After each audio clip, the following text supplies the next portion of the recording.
Hola a todas, a todos, a todes.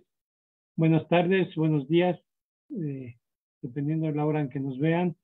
Bienvenidos a este seminario mensual del Seminario de Investigación en Juventud de la UNAM. Hoy tenemos una grata presencia, un buen amigo e investigador en temas de juventud. Es Víctor Nedel de Brasil. Con un tema novedoso, cuando menos para nuestros lares de estas zonas, que no hacemos mucha geografía de las juventudes, y Víctor es experto en este tipo de cosas. Va a conducir la sesión Mónica Valdés, miembro precisamente de nuestro seminario. Adelante, Mónica. Gracias, José Antonio. ¿Qué tal? Muy buena tarde a todas y todos. Pues sí, muy contentos de recibir a Víctor esta tarde con la sesión de nuestro seminario mensual, Geografías de las Juventudes, entre jóvenes, espacios y territorios. Presentaré una muy breve semblanza de Víctor. Les recordamos que les leemos, quienes nos están siguiendo en la transmisión a través de Facebook. Leeremos sus comentarios, sus preguntas, sus saludos también a Víctor una vez que Víctor haya terminado su exposición para poder entablar un diálogo. Víctor Nedel es doctor en educación por la Pontificia Universidad Católica de Río Grande do Sul, graduado y máster en geografía por la Universidad Federal de Río Grande do Sul, postdoctorado en educación y en sociología. Actualmente es profesor adjunto e investigador en el Departamento de Geografía y en el programa de posgrado en Geografía de la Universidad Federal de Río Grande do Sul. Es coordinador del Grupo de Estudios e Investigaciones en Juventudes y en Educación. Víctor, muchísimas gracias por la generosidad de tu tiempo y bueno, adelante, este escenario es todo tuyo. Muchas gracias, Mónica, José Antonio, Luis y a todo el amable personal del Seminario de Investigación de Juventudes. Estuvimos juntos no hace tanto tiempo en línea por el tema del cumple, ¿no?, del Seminario de Investigación de Juventud. Es un honor volver. Sí, quiero agradecerles mucho la invitación para estar aquí con vosotras, con vosotros, con vosotres, en esta tarde en México, ya en esta noche, podemos decir, en Brasil. Y agradecerles mucho, José Antonio, que es nuestro gran investigador de las juventudes, nuestro, podemos decir, decano en Latinoamérica de los estudios para las juventudes, ¿no? Y es un honor para mí también estar otra vez más junto con vosotros, José Antonio, Mónica y Luis, y todo el personal que nos acompaña en Zoom, en Facebook y en las redes sociales del Seminario de Investigación de Juventud. Una vez más, felicitarles por esta importante iniciativa en el campo de las juventudes en nuestro Latinoamérica, traer invitados de múltiples regiones de nuestro continente para hablar de este tema que a nosotros nos encanta y es de una necesidad y de una urgencia para todas las personas. Bueno, como sabéis, soy brasileño, hablo portugués aquí en Brasil, intentaré hablar español lo más correcto posible, pero les adelanto mis disculpas por cualquier error que tenga en mi charla.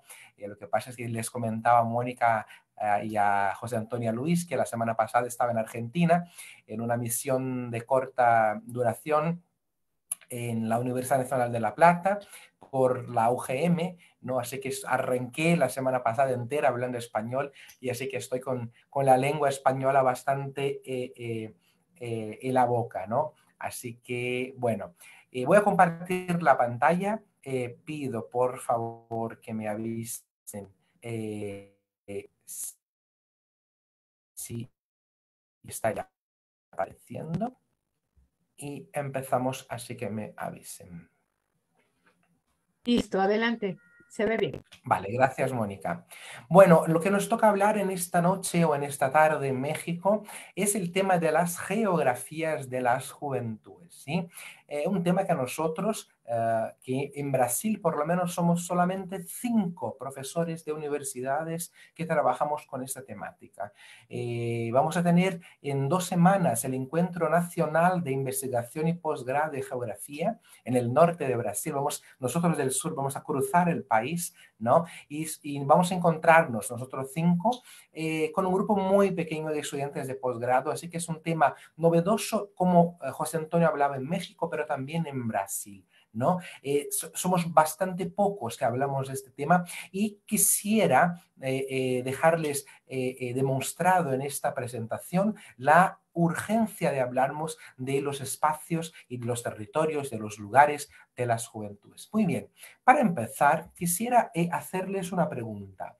¿Qué significa ser joven? Esa es una pregunta importante inicial, ¿no? Para empezar esta discusión. ¿Qué significa ser joven? Por ejemplo, puede ser que ser joven en Brasil sería lo mismo que ser joven en México, o en Argentina, donde estaba yo la semana pasada, o en África, o en Europa, o en Asia. Ser joven es lo mismo hoy de lo que era en la década de los 50, de los 80. Ser joven hoy va a ser lo mismo en la década del 2050. Hay múltiples formas de representar, de entender lo que sería la juventud, ¿sí? Por ejemplo, la juventud sería tan solo una etapa de la vida. La juventud, por ejemplo, sería tan solo un rango de edad. En el caso brasileño, por ejemplo, la juventud va de los 15 a los 29 años, según el Estatuto de la Juventud, que este año ha cumplido la primera década. ¿Sí? En Brasil tenemos una ley que dice de dónde a dónde va la juventud, pero la juventud sería tan solo un rango de edad. ¿De cuánto a cuánto sería la juventud en México, por ejemplo? La juventud es una representación. ¿Qué tipo de representaciones podrían estar asociadas a lo que es la juventud? ¿Sí? La juventud es una categoría analítica. Para nosotros que investigamos este campo, obviamente puede ser una categoría analítica, pero la juventud sería solo una categoría analítica. La juventud sería un momento, una etapa de transición entre la niñez y el mundo adulto. La juventud sería un hecho social, en especial para la gente del campo de la sociología que investiga juventudes. Bueno, como veis, hay múltiples formas de empezar discutiendo qué sería la juventud o qué significa ser joven, ¿no? Si tomamos lo que sería, entre comillas, obviamente, la línea de la vida y les comento por las leyes brasileñas, ¿no? Vamos a ver que la infancia, la niñez, va del 0 a los 11 años de edad. ¿Sí? Tenemos el Estatuto del Niño y Adolescente en Brasil que dice que la niñez va del 0 hasta los 11 años de edad. La adolescencia de los 12 a los 18. ¿Sí? Por este Estatuto del Niño y del Adolescente. Y la juventud, ¿cuánto sería, no? Sería del 15 a 29 años. Entonces, este gráfico, entre comillas, ya que llamo yo la línea de la vida, nos forma a pensar dos cosas. La primera, juventud y adolescencia no son el mismo campo del conocimiento. Nosotros trabajamos en ciencias humanas y sociales mucho más términos de juventud, juventudes, ¿no? Y adolescencia bastante más vinculado al campo de la medicina, de la psicología, de las ciencias biomédicas, ¿no? Pero lo que se puede mirar en esta línea de la vida es que hay una sobreposición entre la adolescencia y juventud, entre lo que está en azul y amarillo, ¿no? Que va de cuánto a cuánto, del 15 al 18 años, ¿sí? Justo este periodo de la vida donde se sobrepone adolescencia y juventud por las leyes brasileñas, ¿sí? Es donde se encuentra la secundaria en Brasil, la escuela secundaria. Sí, tenemos 3 años de escuela secundaria, son 9 de escuela primaria, 3 años de escuela secundaria. ¿Y qué interesa a nosotros que investigamos juventud, por ejemplo, en el campo de la educación? Que son estos sujetos que están en las aulas de la secundaria. Estos sujetos no son dos sujetos, el joven y el adolescente, es el mismo. Nosotros miramos con gafas, con lentes distintas, pero es el mismo sujeto. Y de hecho no podemos separar tanto los campos. Hay que comprender la juventud, el sujeto joven o el sujeto adolescente como un único sujeto. Sí, nosotros que somos expertos en una temática, analizamos el hecho bueno, en categorías de cuando nos interesa, ¿no? Pero el sujeto es el mismo sujeto, ¿sí? Y obviamente la juventud en Brasil, como estaba diciendo, va hasta los 29 años y después queremos problematizar algunas otras cosas. Digo yo que para entender lo que significa ser joven, necesitamos conocer a dos conceptos fundamentales, ¿sí? De la socióloga brasileña Helena Abramo. ¿Sí? El primer concepto que es de condición juvenil y el segundo concepto de situación juvenil. Puede ser, sin duda, que vosotros habéis visto en alguna conferencia o en otros seminarios, obviamente aquí en el Seminario de Investigación en Juventud de la UNAM, estos dos conceptos. Pero siempre me parece que es bueno acordar de ellos para que se pueda tener en pantalla, tener en mente de lo que hablamos, ¿sí? Bueno, el primer concepto de condición juvenil tiene que ver a cómo las sociedades atribuyen significado a ser joven. Por lo que estaba diciendo cuando empezaba esta presentación, ¿sí? La sociedad brasileña atribuye el mismo significado de ser joven que la sociedad mexicana. La sociedad de Latinoamérica tiene el mismo significado de lo que sería ser joven que la sociedad europea. La sociedad del global del año 2023 atribuye el mismo significado a lo que es ser joven de que la sociedad de los años 50, de los años 80. ¿Sí? No, probablemente son múltiples significados atribuidos según la sociedad, según el espacio y según el tiempo a lo que sería ser joven. Quisiera traerle dos ejemplos. El primer, ya lo hablamos, que en el caso de Brasil tenemos una ley federal que ya ha cumplido 10 años, el Estatuto de la Juventud, ¿sí? Que dice que joven es la persona que tiene entre 15 y 29 años. Es decir, es un grupo de edad por las leyes brasileñas. Claro, podríamos aquí problematizar, por ejemplo, una persona que tiene 14 años y 364 días, todavía no sería joven, y al día siguiente, así mágicamente, se cambia joven. Una persona que tiene 29 años y 364 días, al día siguiente que completa los 30, deja de serlo. Eso es un tema para problematizar, ¿no? Bueno, un segundo ejemplo también importante para pensarmos qué significaría ser joven viene de la psicoanálisis. Hay una psicoanalista brasileña llamada María Rita Kell que nos dice que la juventud se ha vuelto el ideal de la cultura.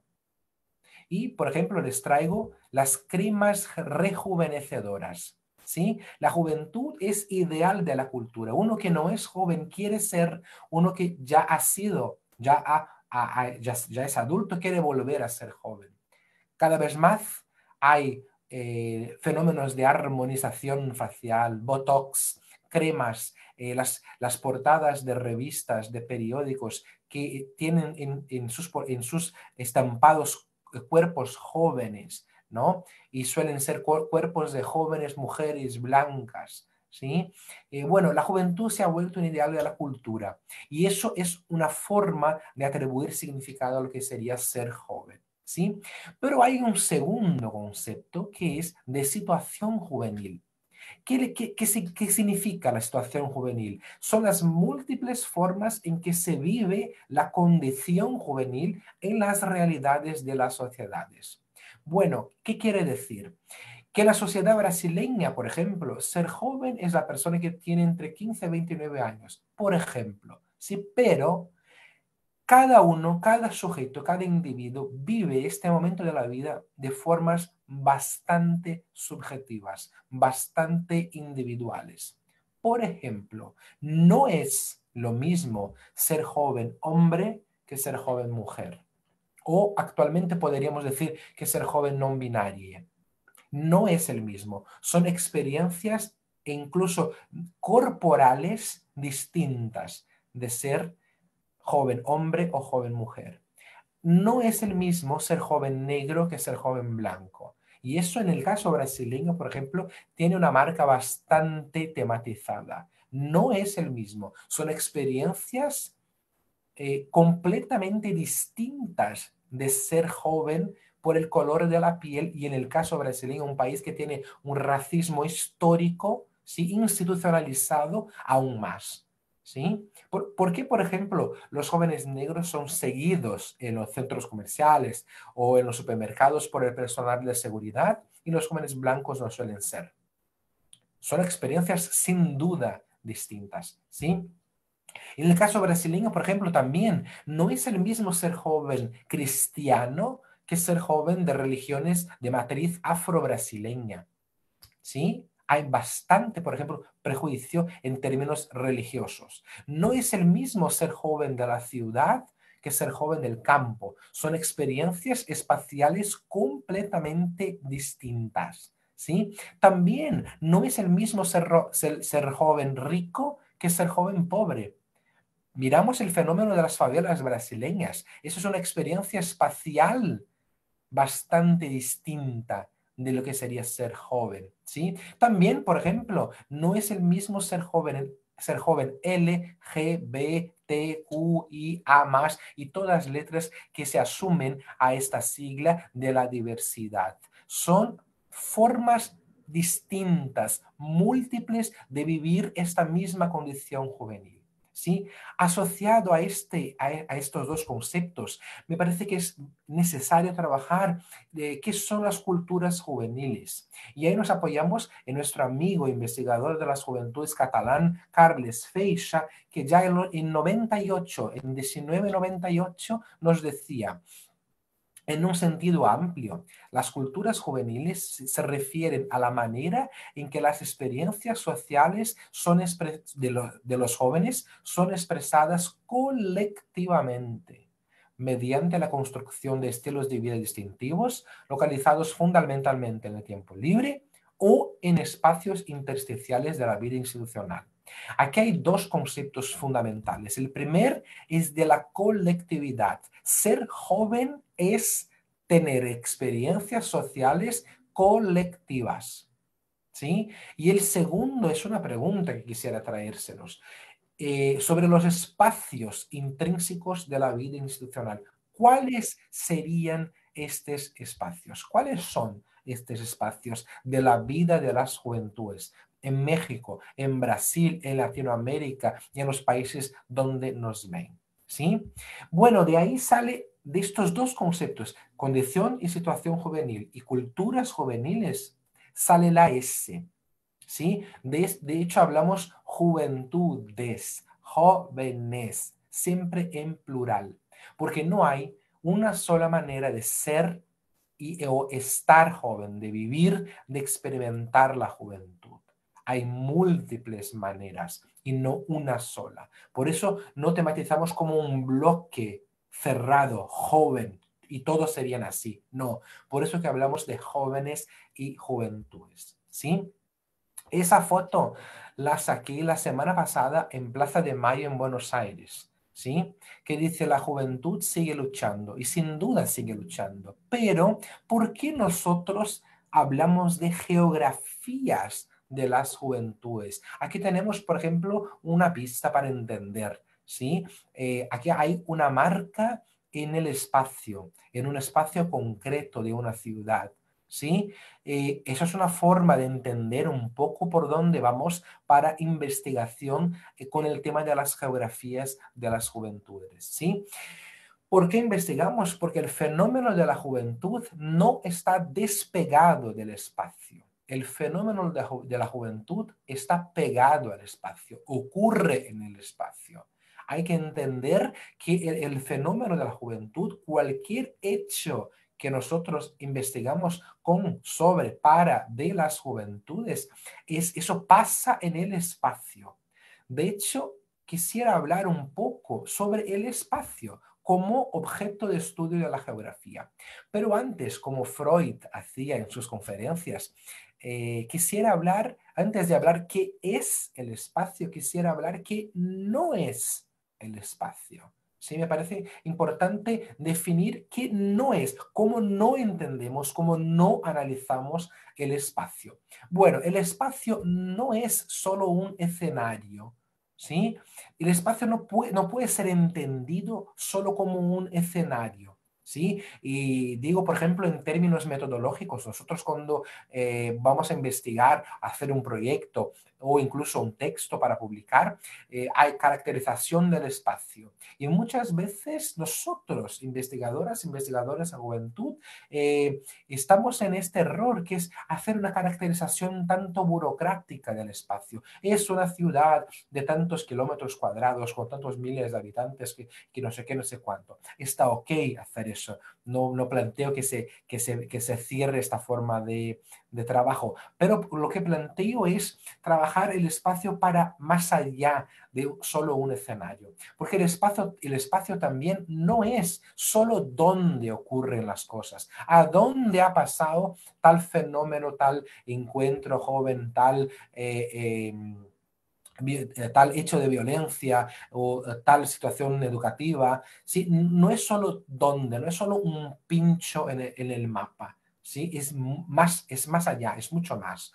El espacio, por ejemplo, no es solo el paisaje o el fondo. ¿Sí? No se puede entender el espacio solo como algo que está por detrás de los fenómenos, porque el espacio forma parte de los fenómenos que nosotros analizamos en el campo de las juventudes. Por ejemplo, el espacio puede, ¿sí? El espacio puede vigilar. Hoy día, aún más mientras hablamos de inteligencias artificiales, etc., el espacio sin duda puede vigilar. El espacio puede separar. ¿Sí? Cada vez más construimos muros, construimos equipamientos urbanos que separan a la gente. El espacio sin duda puede separar. El espacio sin duda puede segregar. Esta foto no es un montaje, es así en la vida real. Y eso es en São Paulo, en Brasil. Bueno, a la izquierda es una favela, es un barrio llamado Paraisópolis, y a la izquierda y a la derecha hay un condominio con una pileta por piso.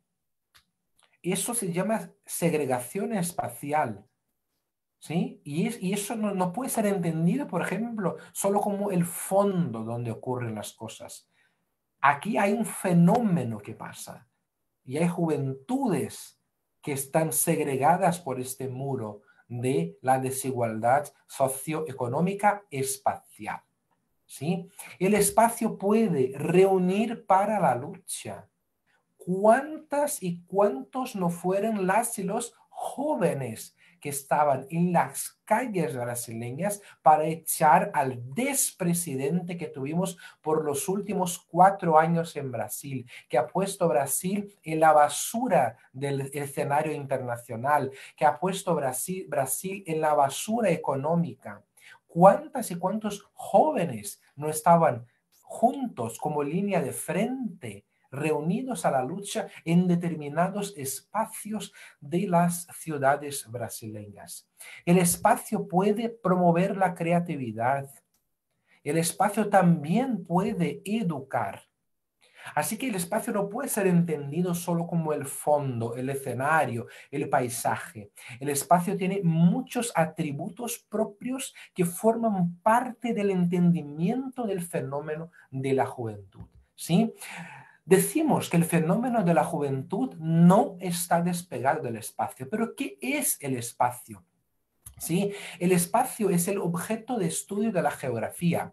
Cualquier ciencia tiene su objeto de estudio. ¿Sí? La sociología estudia la sociedad, la antropología estudia la cultura, la biología estudia la vida, ¿no? La geografía estudia el espacio. Pero tenemos un concepto bastante complejo para entender qué sería el espacio, y podemos decir el concepto de Milton Santos, el geógrafo máster brasileño, ¿no? Es un concepto bastante complejo de ser entendido. Para que se pueda entender mejor lo que sería el espacio, tenemos categorías de análisis, categorías analíticas, que llamamos nosotros de lentes o de gafas para estudiar mejor determinados aspectos del espacio, ¿sí? Y de estas categorías analíticas tenemos algunas, me parecen que dos son bastante importantes para entender el espacio, que sería la categoría del lugar y la categoría del territorio. ¿Sí? Para entender el espacio y estas relaciones tan intrínsecas de las juventudes en el espacio, ¿sí? La categoría del lugar y la categoría del territorio es fundamental. Y pasamos a explicar rápidamente qué serían esas categorías. Bueno, el lugar trata de ser el espacio de identidad, el espacio de pertenencia, ¿sí? Hay un geógrafo chino llamado Yifu Tuan que nos trae dos conceptos para entender el tema del lugar, que es el concepto de topofilia, lugares de cercanos, lugares de pertenencia, y el concepto de topofobia, espacios de aversión, de miedo, ¿sí? Bueno, cuando hablamos del espacio de identidad, ¿cuáles son esos espacios que las y los jóvenes con los cuales trabajamos, investigamos, tienen identidad? ¿Dónde se sienten pertenecidos? Es más o menos por ahí que hablamos del concepto de lugar. Y el concepto de territorio tiene que ver con un espacio de disputa, de apropiación, ¿sí? Y aquí es importante traer un concepto histórico, porque históricamente en la geografía el territorio tenía que ver solamente con la base física de una nación, ¿sí? Por ejemplo, ¿cuál es el territorio brasileño? Uno a unos 40, 50 años iba a contestar así: el territorio brasileño está formado por 8.500.000 kilómetros cuadrados, limitados al este por el Océano Atlántico, al sur por Uruguay, Argentina, y por ahí va, ¿sí? Hay su espacio aéreo, sus aguas continentales. Esa lectura de territorio se dice, bueno, no está equivocada, pero está ultrapasada. Hay nuevas formas de pensar el territorio. ¿Cuáles serían, por ejemplo, los microterritorios? En una manzana, en una cuadra, en un aula o en una escuela, en una universidad, ¿sí? ¿Cuáles serían esos microterritorios, esos espacios de disputa locales, ¿sí? Puntuales, de apropiación? ¿En qué plazas, en qué parques, en qué centros comerciales los jóvenes pueden, no pueden estar y por qué? ¿Sí? Entonces, decimos nosotros que la geografía es la ciencia del por qué, del dónde. ¿Por qué tal cosa sucede en tal espacio? ¿Sí? Bueno, por ejemplo, entonces el lugar, ¿sí? Podríamos pensar en una pregunta a las de los jóvenes con los cuales investigamos: ¿en qué lugares me gusta estar? ¿Sí? Esta foto la saqué la semana pasada en un espacio de periferia, ¿sí? Cerca de La Plata, en un espacio llamado Villa Elvira, ¿sí? En una casa joven, una organización no gubernamental, donde Mariana Chávez, nuestra amiga y compañera que me ha recibido en Argentina, trabaja, ¿sí? Tiene su trabajo de extensión universitaria ya, ¿sí? Y ahí estaba pegado a la pared este cartel, ¿no? Que preguntaba a los jóvenes ahí en qué lugares me gusta estar. Y nosotros que venimos del campo de la geografía también preguntaríamos a estos sujetos: ¿y por qué? ¿Por qué que un espacio me hace bien? ¿Por qué me siento bien en estar en determinados espacios? Pero también preguntaríamos en qué lugares no me gusta estar y también por qué. Si preguntamos en qué lugares me siento bien, preguntaríamos en qué lugares no me siento bien y por qué. Sí, porque los porqués son interesantes, son importantes, porque la geografía es la ciencia del por qué, del dónde. ¿Sí? Y cuando hablamos, por ejemplo, en términos de territorio, eso ha pasado en Brasil, en São Paulo, esta escena, ¿no? Es la entrada en el hall de un centro comercial. Hay visiblemente una pelea de un caballero del personal de seguridad con un joven negro, ¿sí? Que estaba impidiendo a este joven de adentrar en el centro comercial, ¿sí? Y ahí preguntamos, ¿en qué espacios las juventudes no pueden estar? ¿Y por qué? ¿Por qué las juventudes de periferia no pueden estar en determinados espacios? ¿Por qué las juventudes negras no pueden estar en determinados espacios?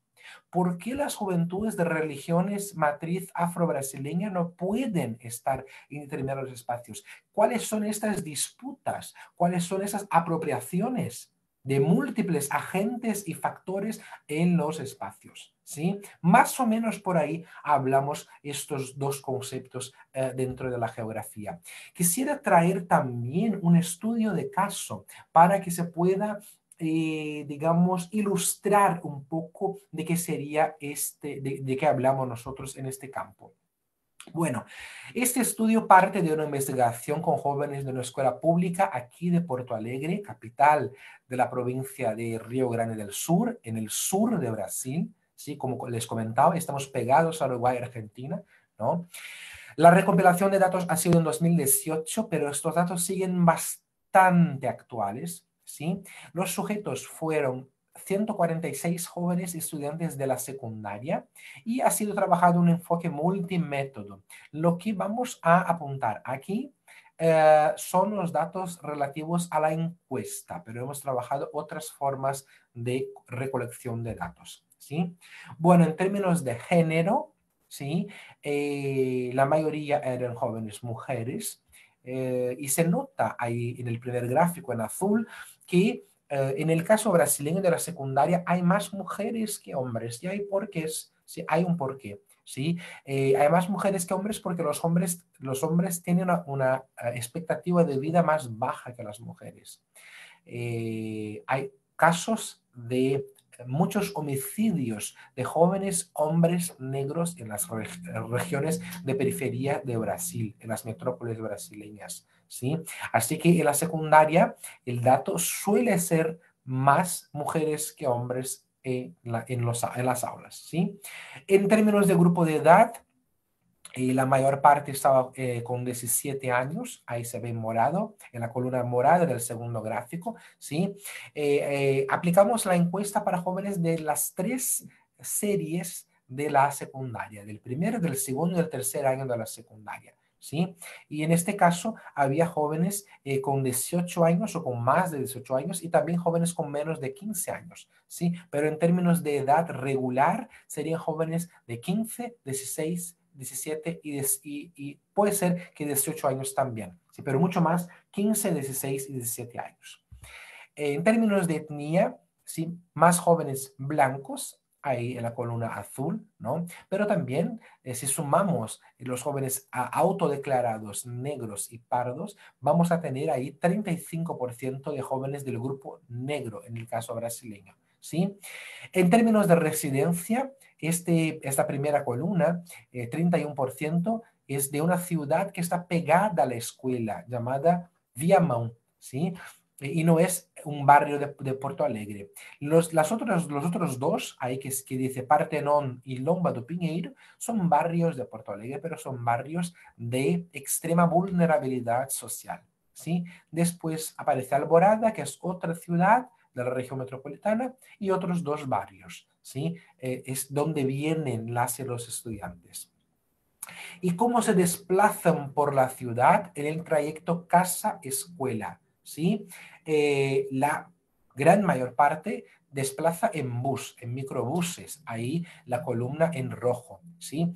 Una cantidad bastante más baja en coche, ¿sí? También hay estudiantes que se desplazan en los microbuses escolares, ¿sí? Y una cantidad bastante pequeña a pie. Y en términos de tiempo de desplazamiento en el trayecto casa-escuela, tenemos ahí 41% menos de 30 minutos, 38% entre 30 minutos y una hora, pero los datos que ultrapasan del verde, morado y el otro verde, ¿sí? Dicen que hay jóvenes que tardan más de una hora y media o 2 horas en el trayecto casa-escuela. Esas son relaciones espaciales importantes para entender cómo este joven se relaciona con su ciudad, ¿sí? Avanzamos, preguntamos a estos jóvenes cuál es la primera palabra que viene a sus mentes cuando piensan en Porto Alegre, ¿sí? Aquí hemos hecho aquí hemos creado algunas categorías. Por ejemplo, en azul están palabras mucho más toponímicas, ¿sí? Relacionadas con la ciudad. Por ejemplo, el barrio centro, el centro histórico, el gasómetro, que sería la orilla del lago Guaíba, Redenção, que es un parque, y Guaíba, que es el propio lago de la ciudad, ¿sí? Tenemos ahí abajo en morado casa, que significa hogar. Algunos jóvenes ven su ciudad, por ejemplo, como su hogar. Y en amarillo la palabra en portugués asalto, que sería robos, ¿no? Bueno, hay un conjunto importante de jóvenes que la primera palabra que viene en sus mentes cuando miren, cuando piensan en Porto Alegre, piensan en asalto, en robo. ¿Sí? Esos son formas de representar lo que viven en la ciudad. ¿Sí? Y ahí les presentamos algunas afirmaciones en la escala Likert. ¿Sí? Por ejemplo, la primera, Porto Alegre es una buena ciudad para vivir. ¿Sí? Ahí se nota que están en grados de indiferencia, que ni están de acuerdo ni en desacuerdo en su mayor parte. ¿Sí? Pero cuando se les preguntamos, ¿Porto Alegre es una ciudad peligrosa? Ahí sí están en grados de concordancia, están en acuerdo con esa afirmación. ¿Sí? La gran mayoría dice que Porto Alegre es una ciudad peligrosa. Bueno, esta categoría de la violencia urbana ha emergido de forma bastante potente en esta investigación. ¿Sí? Bueno, aunque Porto Alegre sea, como en el gráfico anterior, una ciudad peligrosa, presentamos la afirmación, en Porto Alegre la gente va a los espacios públicos, ¿sí? Y ahí también hay grados de concordancia, de acuerdo con esta afirmación. Bueno, lo que quiere decir que aunque Porto Alegre sea una ciudad peligrosa, la gente va o sigue marchándose a los espacios públicos de la ciudad, ¿sí? También preguntamos, ¿Porto Alegre es una ciudad limpia? Y ahí la mayor parte no está de acuerdo con esta afirmación, ¿sí? Están en desacuerdo. Viene un problema de limpieza urbana en su ciudad. Este gráfico tiene que ver con dónde tiene lugar la mayor parte de la socialización de los sujetos, ¿sí? Y ahí es impresionante que la escuela, para 78% de los jóvenes investigados, es donde pasa la mayor parte de la socialización de esos sujetos. Así pasamos a analizar también la escuela, no solo como el espacio educativo, como el espacio donde pasa la educación y todos esos términos de enseñanza y aprendizaje, pero también como espacio de socialización. Y además la escuela es un espacio de la ciudad, ¿sí? Donde obviamente esos jóvenes pasan mucho tiempo de su semana, ¿sí? También en Internet con 10%, en la calle, en el barrio, en el condominio, en el conjunto de casas, ¿sí? Y en la familia, la menor parte. Así que se puede ver lo que es la escuela como un espacio importante para la socialización de estos sujetos, ¿sí? Les presentamos frases para que se pudieran completar con la primera palabra que venía a la mente y pedimos, Porto Alegre es. La primerísima palabra es demais en portugués, que significa demasiada. Pero demais porque esa es una canción bastante conocida que dice Porto Alegre es demais, ¿sí? Pero en segundo lugar ya nos viene Porto Alegre es peligrosa y también Porto Alegre es grande. Y también preguntamos Porto Alegre no es segura. Entonces, vemos que cuando preguntamos Porto Alegre es, viene la expresión, el término peligrosa. Y cuando preguntamos Porto Alegre no es, el primer lugar, segura. Bueno, otra vez, la categoría seguridad ha emergido de una forma bastante potente para este análisis. Porto Alegre no es limpia, Porto Alegre no es calma. Y también preguntamos, ¿en Porto Alegre tiene y en Porto Alegre no tiene? Y ahí viene, en Porto Alegre tiene gente bonita, en Porto Alegre tiene robo y en Porto Alegre tiene parque o parques, ¿no? Y en Porto Alegre no tiene seguridad, igualdad y playa. Así que en las 4 formas de expresión vino el tema de la seguridad pública. Porto Alegre es peligrosa, Porto Alegre no es segura. En Porto Alegre tiene robo, en Porto Alegre no tiene seguridad. ¿Sí? Hablamos de un grupo de jóvenes que se sienten bastante inseguras en su propia ciudad. ¿Sí? Y preguntamos qué espacios aún ellos no conocen en Porto Alegre, pero les gustaría conocer. ¿Sí? Y ahí son 3 espacios. El jardín botánico, que aunque sea de acceso gratuito, libre, está en un espacio de la ciudad donde no hay mucha circulación, por ejemplo, del transporte público. ¿Sí? El otro, el edificio blanco, es un museo contemporáneo. Ese sí no hay cómo llegar básicamente en transporte público, ¿sí? Porque está pegado al lago de la ciudad y hay esta avenida, no hay paradas de buses, ¿sí? Y el último es el Parque Germania, que es un parque cerrado, que tiene hora de abrir y de cerrar en la ciudad, no es un parque de libre acceso a cualquier momento del día. ¿Sí? Son espacios que dicen que aún no conocen, pero les gustaría conocer. Preguntamos también cuál es el espacio de comida favorito en Porto Alegre. En primer lugar vino una red local de restaurantes, ¿sí? Que se llama Petisqueira. Bueno, y en segundo lugar, estas redes internacionales de comida basura, el McDonald's y el Burger King. ¿Sí? Preguntamos los espacios de fiesta favorito en Porto Alegre. En primerísimo lugar, el barrio, ahí representado por esta calle llamada João Alfredo, bastante importante en la ciudad, que se llama Barrio Ciudad Baja.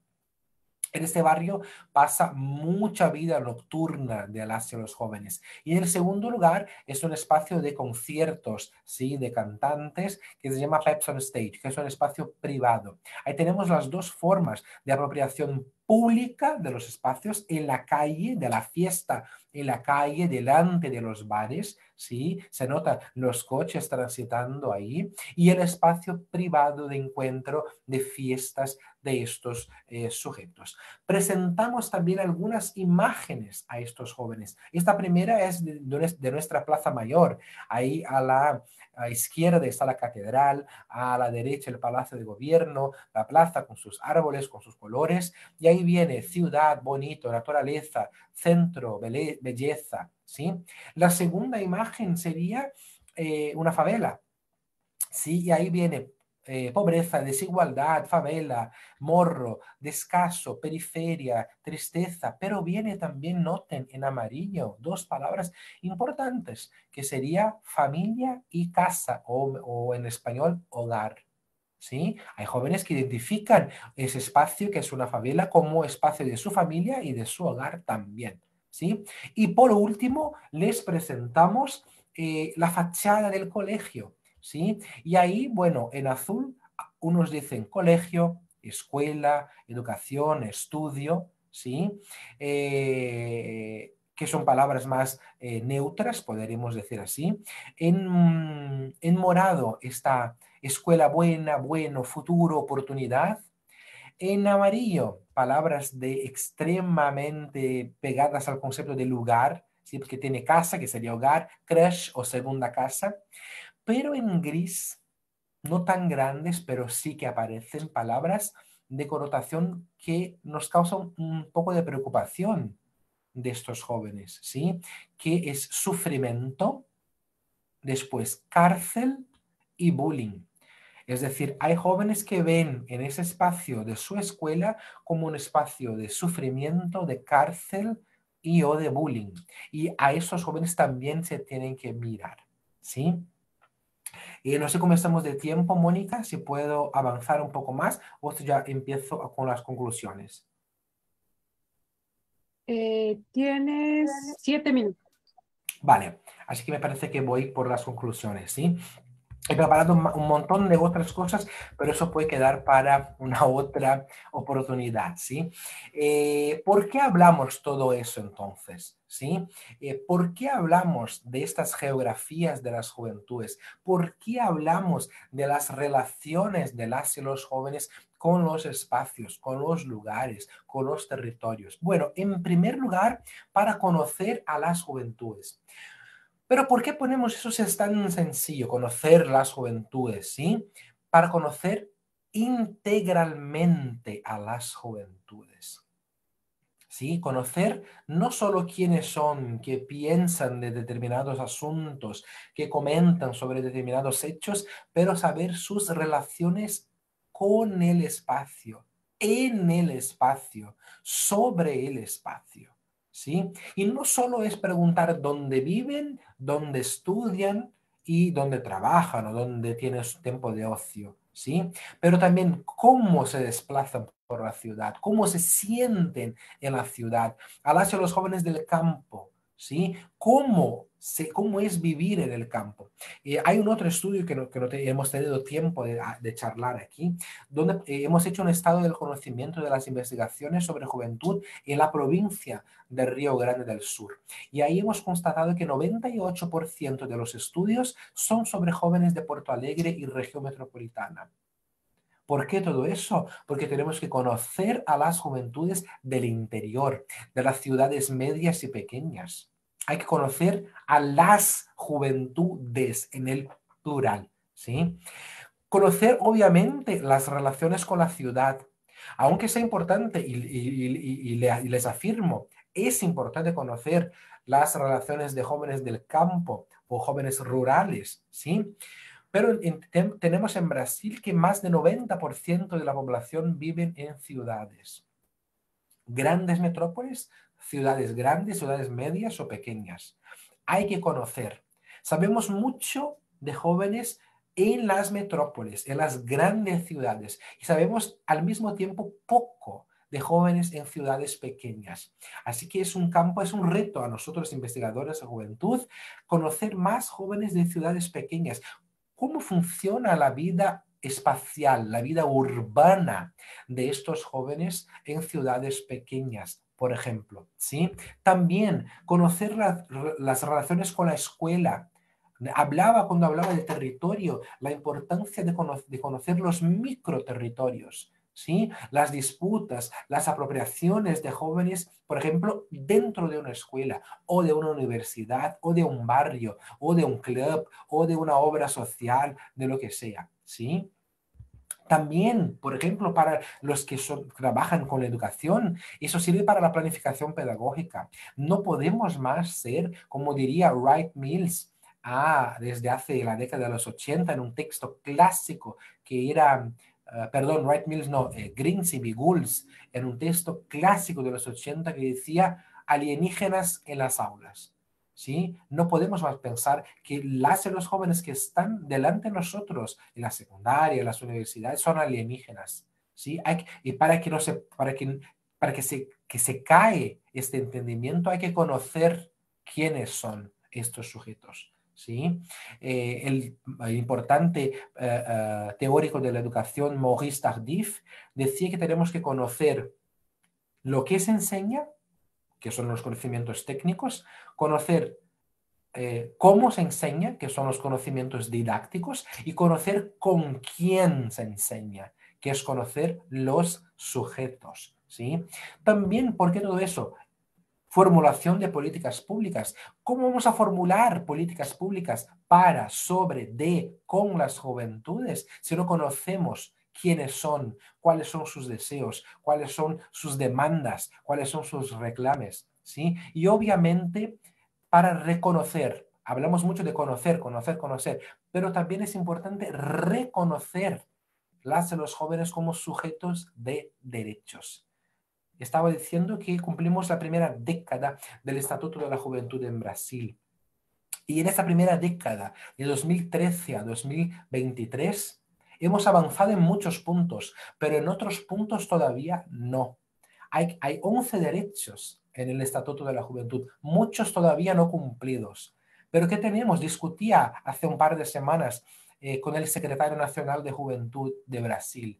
¿Qué tenemos que hacer para cumplir los 11 derechos de las juventudes brasileñas? En primer lugar, reconocerlas como sujetos de derechos. Tienen derecho a la salud, tienen derecho a la educación, tienen derecho a la cultura, tienen derecho al territorio, a la movilidad, tienen derecho al sistema de justicia, tienen derecho al medio ambiente. Bueno, reconocer como sujetos de derechos, de todos los derechos. ¿Sí? Les dejo, ¿sí? Estos dos últimos libros que hemos publicado en este año, Geografías de las Juventudes y Juventudes y Territorio, han sido publicados entre marzo y abril de este año. Están en línea, gratuitamente disponibles. Somos una universidad pública, nuestro conocimiento es disponibilizado gratuitamente, ¿sí? Y en esos dos libros tratamos de algunos otros elementos relacionados al tema de las geografías de las juventudes. Así que les dejo como posibilidades de ampliar lo que hemos charlado en esta tarde, en esta noche. También les dejo las redes sociales de mi grupo de investigación que Mónica ha anunciado al principio de esta charla, sí, el Instagram y nuestro canal en YouTube. En Instagram subimos todas nuestras novedades, todos nuestros informes, y en el canal de YouTube ya están grabadas todas las clases de los últimos cursos de extensión, de los eventos que hemos realizado. Obviamente que somos bastante jóvenes, ¿sí? Si no vamos a comparar con el Seminario de Investigación de Juventud, que tiene una larga trayectoria, ¿sí? Pero aprendemos mucho con el Seminario de Investigación de Juventud, por lo que una vez más agradecemos naturalmente a José Antonio Pérez Islas, nuestro gran decano de la investigación con juventudes en Latinoamérica, por abrir caminos para que nosotros, investigadores un poco más jóvenes, pues, sea posible caminar con un poco menos de dificultad. ¿Sí? Y ahí están nuestras redes sociales para las personas que quieren agregar a nuestras discusiones también. Y a la conclusión quisiera traer nuestro gran patrono de la educación brasileña, que es Paulo Freire, que en su libro Pedagogía de la Esperanza decía que no tenemos que tener una posición, una actitud pasiva, sino tenemos que tener una posición, una actitud activa. No hay que esperar, hay que esperanzar. Y de esperanza las juventudes nos hablan muchísimo. Y ahora sí, para finalizar, les traigo esta mujer, escritora brasileña, importante en nuestro escenario brasileño, llamada Cecília Meirelles, que decía: la primavera llegará, aunque nadie más sepa su nombre, ni crea en el calendario, ni tenga un jardín para darle la bienvenida. Pero la primavera siempre, siempre, siempre llegará. Y muchas gracias a vosotras, a vosotros por acompañarme en este primer momento. Espero obviamente seguir charlando en este tiempo que nos queda, ¿sí? Les dejo mis correos para que se pueda seguir intercambiando también. Y una vez más, muchísimas gracias al personal tan amable del Seminario de Investigación de Juventud, aquí nominadamente a José Antonio, Mónica, Luis y todo el personal. Gracias otra vez más por la invitación y por haber tenido la oportunidad de presentar un poco de lo que hacemos en nuestras investigaciones y en nuestro grupo de investigación y en nuestra universidad. Muchas gracias. Muchas gracias a ti, Víctor, por tu intervención. Si dejas de compartir la pantalla, por favor, para poder interactuar con quienes estamos aquí en la sala, esperando que quienes hayan seguido tu charla en el Facebook se animen a conversar con nosotros. Entonces, interesante, ¿no? Colocas dos preguntas: ¿por qué y en dónde esta condición, se vive esta condición juvenil desde los espacios, ¿no? Y cómo se apropian de ello, las experiencias espaciales? Pues bueno, yo les paso la palabra. Alma había colocado al inicio, mientras se van levantando la mano, déjame abrir mi chat, decía a Karina García: hola, buenas tardes. La situación juvenil está más en el plano o dimensión subjetiva, de procesos de subjetivación, y haremos una ronda con quienes están acá. Luis, adelante. Muchas gracias. En principio, Muchas gracias por la presentación, Víctor. Realmente aprendí mucho. Me es siempre interesante escucharte. Eh, en particular, y yo trabajo educación, uno de los aspectos que es recurrente en las personas que estudian geografía, incluso en mi propia investigación, tiene que ver con la dimensión espacial que juega la escuela con los jóvenes. Y una asociación que normalmente hacemos es que una escuela en un barrio precario tiene estudiantes precarizados y los resultados que tendrán de su egreso estarán marcados por trayectorias igualmente precarizadas. En este sentido, me gustaría saber cómo se entiende desde tu punto de vista esta dimensión y en ese mismo tenor, en la UNAM tenemos el fenómeno, a mí en particular me toca recibir jóvenes que tardan 1 hora y media en el trayecto escuela-casa, casa-escuela o 2 horas. Tenemos estudiantes que transitan estados de la República para llegar a clase. La respuesta que eso supone para nosotros acá es el prestigio institucional que supone la institución, el estudiar en ciudad universitaria y todo lo que ello corresponde. Bien vale la pena para muchos, yo no estoy muy seguro si lo haría, pero bien vale mucho la pena para algunos aventarse todo ese trayecto.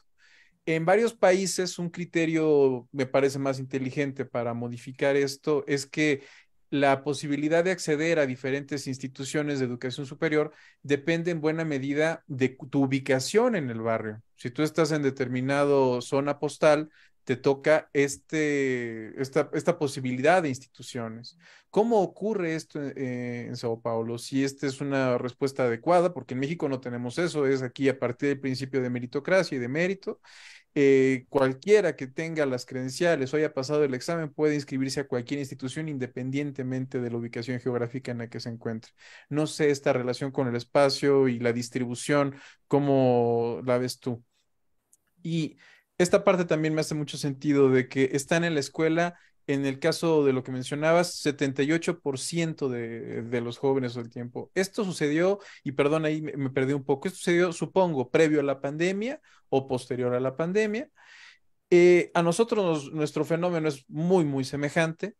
Pero aquí, por ejemplo, a través de la literatura que ofrecen autores como Gonzalo Sarabí, se recuperan conceptos de escuela acotada y escuela total. Entendido por escuela total, aquel espacio en donde es posible construir una identidad universitaria asociada a la posibilidad de capitalizar oportunidades y desarrollarse plenamente a partir de la infraestructura, a partir de las posibilidades institucionales, de los espacios y de los procesos de socialización, mientras que la acotada está más bien pensada para la matrícula que no ingresa a las instituciones más demandadas y que tiene otra realidad. Y que esta realidad tiene que ver con una infraestructura mucho más humilde, en un espacio geográfico menos deseable, con condiciones de socialización tampoco tan agradables. No sé si esto también hace eco en tus investigaciones a propósito de la escuela. Gracias. A ti. Muchas gracias, Luis. Y cerraríamos esta ronda con Alejandra. Adelante, por favor. Hola, muchas gracias, Víctor. Fue muy interesante escucharte y justo mientras te escuchaba me surgía como una duda, ¿no? La voy a plantear así. Yo trabajo principalmente con jóvenes afromexicanos y en los últimos años he estado trabajando mucho el tema de la migración. En este caso, ¿no? Muy particular, estos jóvenes migran a distintos lugares, pero algunos de los más comunes son, por ejemplo, playas como Acapulco o Los Cabos, ¿no? Que son lugares que nosotros podríamos considerar como justamente muy turísticos y por lo tanto multiculturales, multiétnicos, etc. Cuando ellos cuentan acerca de sus experiencias migratorias, siempre hablan como de una segregación espacial en los barrios donde viven, ¿no? Y donde comúnmente vive la gente, sus paisanos, la gente que viene de sus comunidades o de comunidades cercanas. Cuando refieren salir a otros espacios, generalmente es a trabajar, pero en los lugares lúdicos como las discotecas, los antros, los bares, el cine, ¿no? Son espacios que no tienden a recorrer como de manera cotidiana porque los consideran como fuera, ¿no? O sea, como no, prefiero estar en el barrio, me siento más seguro, aunque en teoría me digan que mi barrio es inseguro y que hay mucha inseguridad y que está lleno de narcotráfico, de delincuencia, ¿no? Prefiero estar en mi barrio, me da más seguridad que salir. En este sentido he leído cosas muy similares también con migrantes, con personas que trabajan con migrantes jóvenes indígenas. Entonces lo que yo te quería preguntar es, pienso que en Brasil pasa algo un poco similar y entonces si consideras que justamente esto tiene que ver con segregaciones espaciales que son justamente con una característica de la condición étnica muy marcada, ¿no? Porque digamos, a veces el color, ¿no? Los procesos de racialización, la condición étnica también marca los espacios en los que puedes tú habitar como joven y en los que no, incluyendo algo que decía Luis hace ratito, que es la escuela. Aquí la población indígena y la población afrodescendiente tiene, si bien, digamos, del preescolar a la secundaria, al bachillerato, van más o menos igual que los jóvenes que no tienen una condición étnica particular, a partir generalmente del bachillerato, pero más marcadamente en la universidad, tienen un ingreso menor. Entonces, bueno, esa era mi duda. Muchas gracias. Gracias. Adelante, Víctor, si quieres aquí y luego continuamos con la pregunta que tenemos pendiente en el Facebook y si alguien más quiere participar en la siguiente ronda. Adelante. Muy bien. Empiezo, Mónica, por la pregunta que vino, no sé, del chat de la situación juvenil, si sería algo de la subjetivación, ¿sí?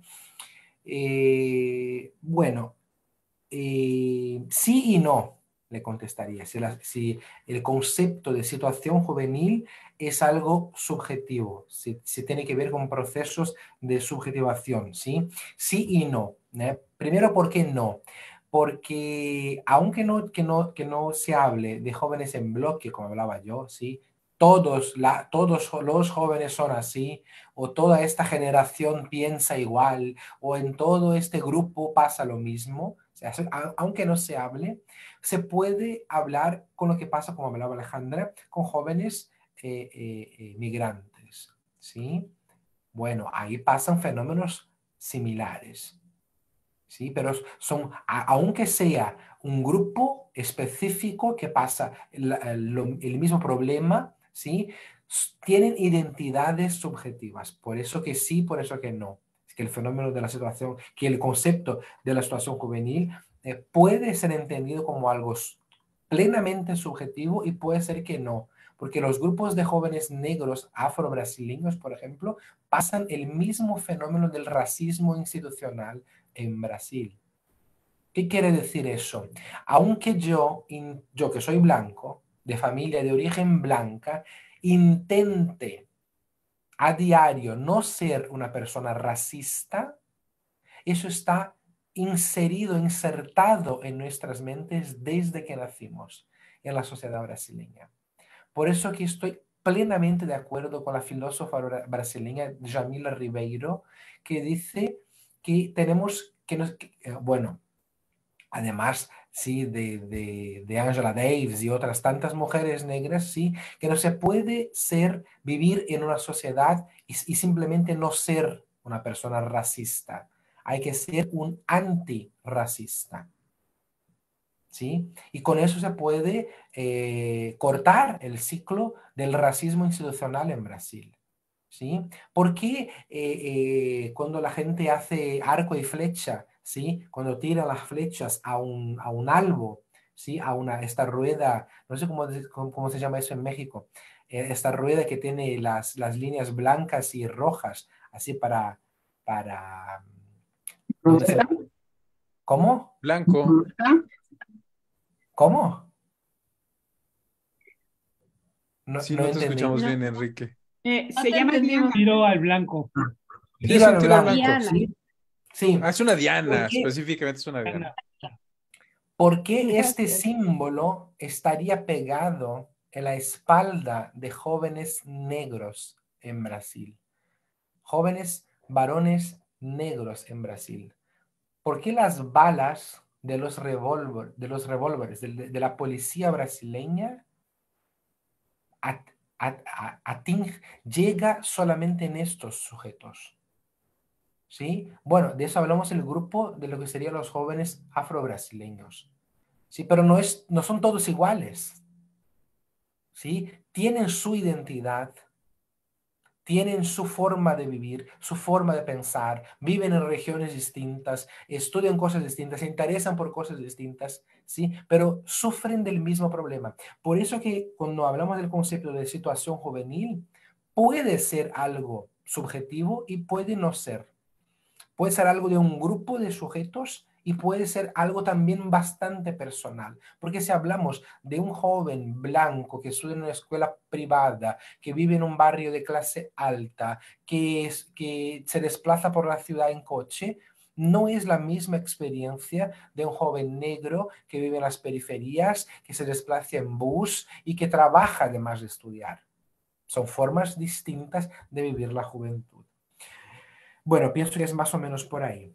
Gracias también, Luis, por tus colocaciones, por tus preguntas. Qué bueno intercambiar otra vez más aquí. Y este tema de la dimensión espacial es bastante importante, ¿sí? De la temática de la dimensión espacial educativa, ¿sí? Eh, eh,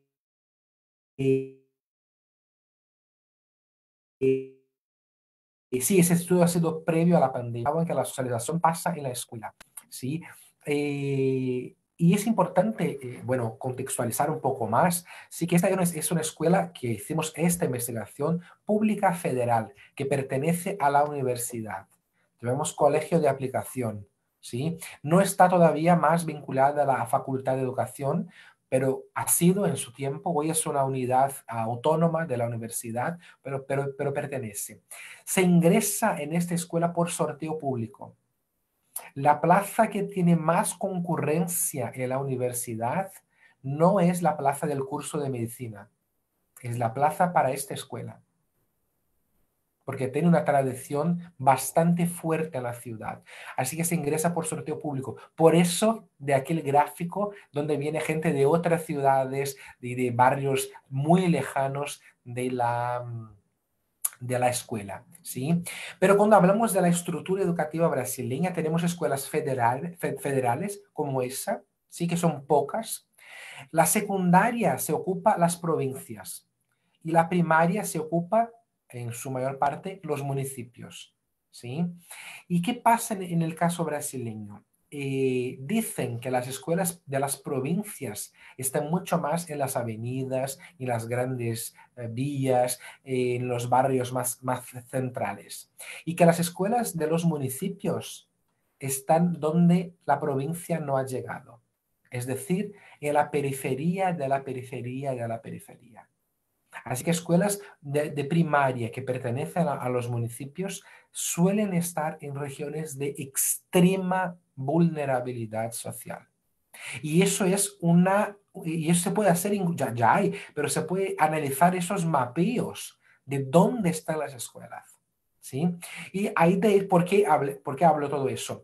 Porque las secretarías de educación que manejan, que coordinan las matrículas de los estudiantes, manejan por el código postal. Uno va a una escuela cerca de donde vive. ¿Sí? Si elige una escuela más lejano, hay que tener una justificación de por qué. Eso suele ser solamente en la secundaria, porque hay muchos jóvenes de escuela pública que empiezan a hacer pasantías en la secundaria. En el Brasil es permitido jóvenes trabajar después del 14 como joven aprendiz, ¿sí? Y después del 16 como el que hace pasantías, ¿sí? De hecho, hay jóvenes que necesitan estudiar más lejos de sus casas para estar más cerca de sus trabajos. Y ahí no hablamos de jóvenes ni o de jóvenes sin estudio de trabajo. Hablamos de jóvenes con estudio y con trabajo. ¿Sí? Porque hay una cantidad inmensa de jóvenes de la secundaria que empiezan a trabajar en el turno opuesto de la escuela para tener sus propias cosillas o incluso para contribuir con la renta mensual media familiar. Sí, es un fenómeno que hablaba la semana pasada en Argentina. Eso no puede pasar en Argentina por las leyes federales. Y en el caso brasileño suele pasar mucho. ¿sí? Yo he trabajado antes de ingresar a la universidad casi 10 años en la escuela secundaria y la escuela pública secundaria. Y tenía muchos estudiantes que estudiaban por la mañana y por la tarde hacían sus pasantías o tenían su empleo formal o también obviamente la informalidad. ¿Sí? Entonces tenemos un contingente bastante importante de jóvenes de la secundaria que también estudian y trabajan. Pero lo que Luis nos proponía también es hablar un poco de esa desigualdad educativa, que también es, que se puede espacializar, que también es geográfica, del tema de la escuela pública y de la escuela privada en Brasil. La escuela cotada, en el caso brasileño, sería en general la escuela pública, sin recursos, sin infraestructura, sin formas de poner estos jóvenes en las universidades, porque no tenemos el libre acceso a la universidad pública. Hay que hacer pruebas. En Brasil llamamos vestibular. Hay que hacer pruebas para acceder a la universidad privada. ¿Sí? Tenemos alrededor de 4.000 plazas al año y tenemos más o menos 30.000 candidatos solo en nuestra universidad. ¿Sí? No hay plazas para todos. De hecho, la escuela pública no suele poner su estudiante en la universidad y la escuela privada sí. ¿Sí? Al inicio o al principio, al final del año, hay carteles, portadas en las fachadas de las escuelas privadas con el porcentaje. En nuestra escuela se ha aprobado 95% de estudiantes en la Universidad Federal de Río Grande del Sur. ¿Sí? Y ese fenómeno no pasa en la escuela pública. No porque tienen malos profesores, no porque tienen jóvenes sin intereses, ¿sí? Pero porque no hay una estructura de enseñanza-aprendizaje adecuada para ponérselos en el mismo grado de concurrencia, de competencia con los jóvenes de la escuela privada. Así que eso sería la segunda investigación y quisiera presentarles un poco más, pero no alcanzó el tiempo. Ha sido una investigación sobre desigualdades educativas con jóvenes de escuela pública y de escuela privada. ¿Sí? Y ahí hay una cantidad, después puedo dejar los enlaces, obviamente, hay una cantidad inmensa de diferencias, de desigualdades entre las realidades de jóvenes de escuela pública y de escuela privada. Más o menos por ahí, Luis, y podemos seguir, obviamente, hablando. Alejandra, también muchas gracias. Sí, el tema de las migraciones también me interesa mucho porque hablamos de movimientos en el espacio, y movimientos migratorios en el espacio.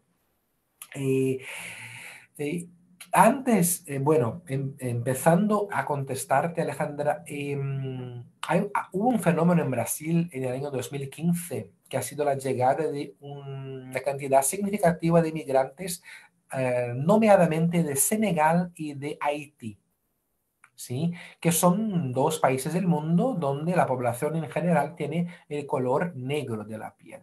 ¿Sí? Y los compañeros del Departamento de Antropología han hecho una cantidad significativa de estudios sobre cómo pasaba este fenómeno en la ciudad de Porto Alegre. ¿Sí? Que históricamente no es una ciudad que ha recibido así a los montones inmigrantes en las últimas décadas, como ha pasado hace ya casi 10 años. ¿Y qué nos comentaban estos sujetos migrantes en Porto Alegre de Haití y de Senegal? Que sentían mucho prejuicio de la gente, pero no por su origen, sino que por su color de piel. Pues es el tema del racismo que hablaba yo, que eso está impregnado en la cultura brasileña. ¿Sí? Sentían el prejuicio de la gente no por su espacio de origen, porque si quisiera hablaban algo, la gente se les miraba raro desde lejos sin saber de dónde eran, qué sé yo, solamente por el tema del color de piel. ¿Sí? Eso es un punto importante. ¿Sí? ¿Y dónde van a vivir esos sujetos migrantes en el caso? O podemos incluir las camadas más bajas en términos socioeconómicos de la población, van a vivir en periferias. Tenemos en Porto Alegre, por ejemplo, para que sepáis, el más grande barrio de periferia, se llama Hechinga y queda a 1 hora y media en bus del centro de la ciudad. Hay ciudades de la región metropolitana que se llega más rápido al centro do que este barrio, ¿sí?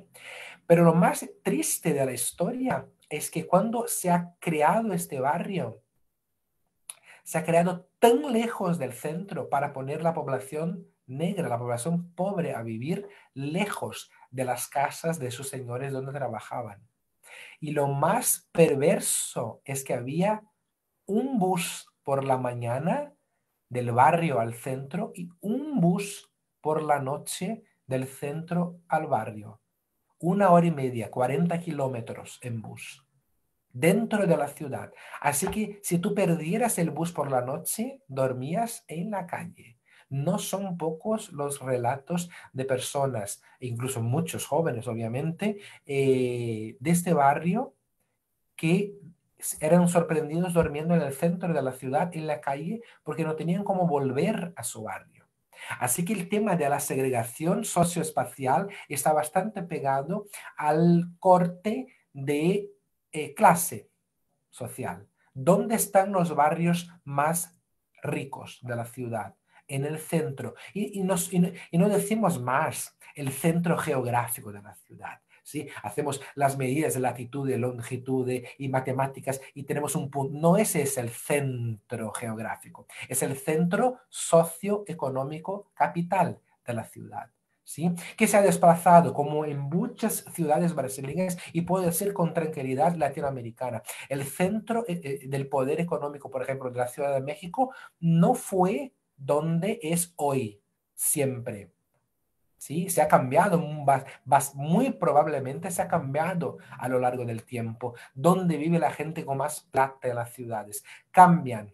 Este centro, y ahí donde orbitan los barrios de más alto poder adquisitivo, es de este centro que hablo yo.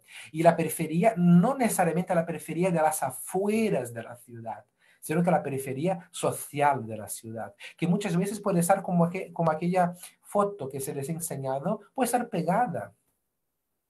Sí, puede estar pegado. La favela con el condominio de alto poder adquisitivo puede estar pegado. Y hablamos de centro-periferia, porque no es solo un análisis geográfico matemático que tenemos que hacer, sino un análisis geográfico humano, de geografía humana que tenemos que hacer. ¿Sí? Es analizar dónde están las cosas y por qué pasan en determinados espacios. Bueno, por eso que diría yo que el tema de las migraciones tiene mucho que ver también con el recorte de clase. No suelen ser gente de mucha plata que sale de su país en búsqueda de trabajo, de mejores condiciones de vida. Suele ser la gente más pobre. En casos atípicos, como el caso de una guerra, qué sé yo, de otros fenómenos globales, ahí puede pasar otras cosas. Pero en general, la gente que migra en busca de mejores oportunidades no suele ser gente rica.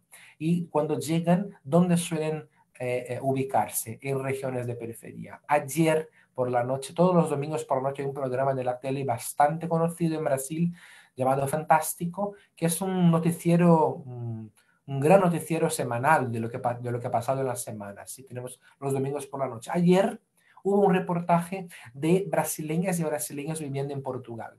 ¿Dónde están? Están acampados en barracas en la orilla del río Tejo, en Portugal. Porque han ido con expectativas de un cambio de vida, de mejores condiciones de trabajo, etcétera, huyendo de la inseguridad urbana de las grandes metrópolis brasileñas, llegaron ahí, no han tenido trabajo, no han tenido casa, no han tenido cómo ubicarse, viven en barracas. Y no tienen plata para volver, para comprar los boletos aéreos para volver a Brasil.